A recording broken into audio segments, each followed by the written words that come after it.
Hello বন্ধুরা, কেমন আছে সবাই? আজ বাবা বাজার থেকে একদম টাটকা ফুলকপি এনেছিল, তাই মাকেও বলেছিলাম ফুলকপি রোস্ট বানাতে, আর মাও বানিয়ে ফেললো। তাই ভাবলাম রেসিপিটা তোমাদের সাথে শেয়ার করে নিই। তো চলো বন্ধুরা, রেসিপিটা শেষ পর্যন্ত দেখে নেওয়া যাক।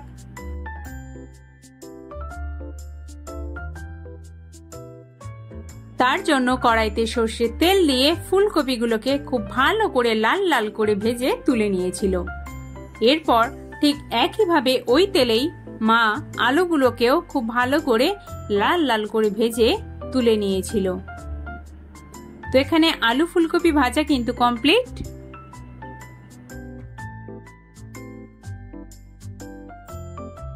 তো এরপর মা কড়াইতে আর একটু সর্ষের তেল দিয়ে দিয়েছিল কুচনো পেঁয়াজ। পেঁয়াজগুলোকে খুব ভালো করে ভেজে নিতে হবে।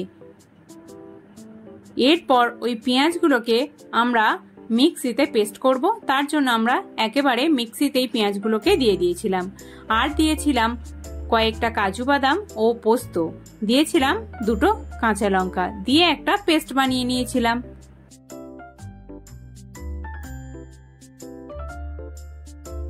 ওই তেলের মধ্যেই ফোড়নে দিয়েছিল তেজপাতা ও গোটা গরম মশলা, আর দিয়ে দিয়েছিল টমেটো পেস্ট। টমেটো পেস্টটাকে দিয়ে একটু নাড়াচাড়া করতে হবে। এরপরে দিয়ে দিতে হবে আদা ও রসুনের পেস্ট। আদা রসুনের পেস্টটা দিয়েও বেশ খানিকক্ষণ আমরা নাড়াচাড়া করে নেব। এরপরে দিয়ে দিলাম পরিমাণ মতো চিনি, হলুদ গুঁড়ো, লঙ্কার গুঁড়ো, ধনে গুঁড়ো, আর দিয়েছিলাম কাশ্মীরি লঙ্কার গুঁড়ো।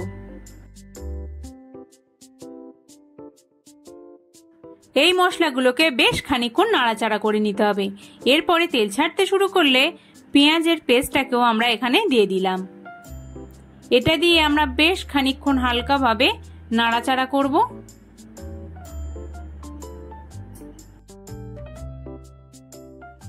এই মশলাটাকে কিন্তু বেশ খানিকক্ষণ হালকাভাবে কষিয়ে নিতে হবে। এইভাবে কষিয়ে নেওয়ার পর দিয়ে দিতে হবে পরিমাণ মতো লবণ। লবণটাকে দিয়ে বেশ খানিকক্ষণ নাড়াচাড়া করে নিতে হবে আবারও। এরপরে মিক্সি ধোয়া জলটা অল্প পরিমাণে আমরা এখানে দিয়ে দিয়েছিলাম। এরপরে একটু ফুটে এলে আগে থেকে ভেজে রাখা ফুলকপি ও আলুগুলোকেও দিয়ে দিতে হবে।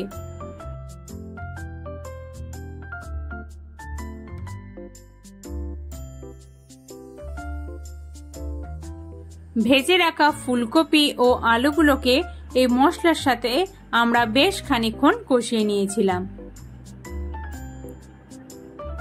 তো এইভাবেই বেশ খানিকক্ষণ কষিয়ে নেওয়ার পর এর মধ্যে দিয়ে দিয়েছিলাম পরিমাণ মতো জল। এরপরে এটাকে ঢাকনা দিয়ে রাখতে হবে খানিকক্ষণ, যতক্ষণ না সবজিগুলো সিদ্ধ হয়ে আসে।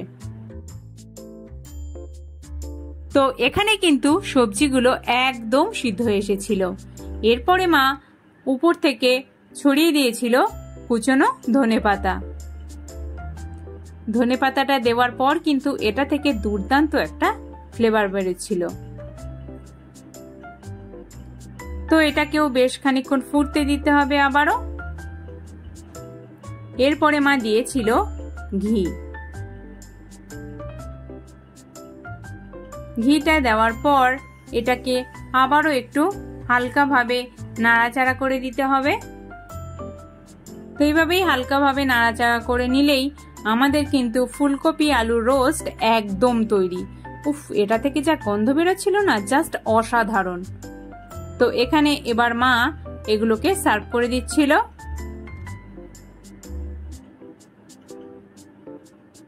তো আমাদের ফুলকপি আলু রোস্ট কিন্তু একদম তৈরি। এরপরে মা গার্নিশিং এর জন্য উপর থেকে ছড়িয়ে দিয়েছিল অল্প পরিমাণে ধনেপাতা কুচি। তো আমাদের ফুলকপি আলু রোস্ট কিন্তু একদম তৈরি। কেমন লাগলো রেসিপিটা কমেন্ট করতে ভুলো না কিন্তু। আর ভালো লাগলে তোমরাও বাড়িতে ট্রাই করো। আর আমাদের চ্যানেলে নতুন বন্ধু হলে আর আমাদের নতুন নতুন আরো ভিডিও দেখতে হলে আমাদের চ্যানেলটিকে লাইক সাবস্ক্রাইব করতে ভুলো না কিন্তু।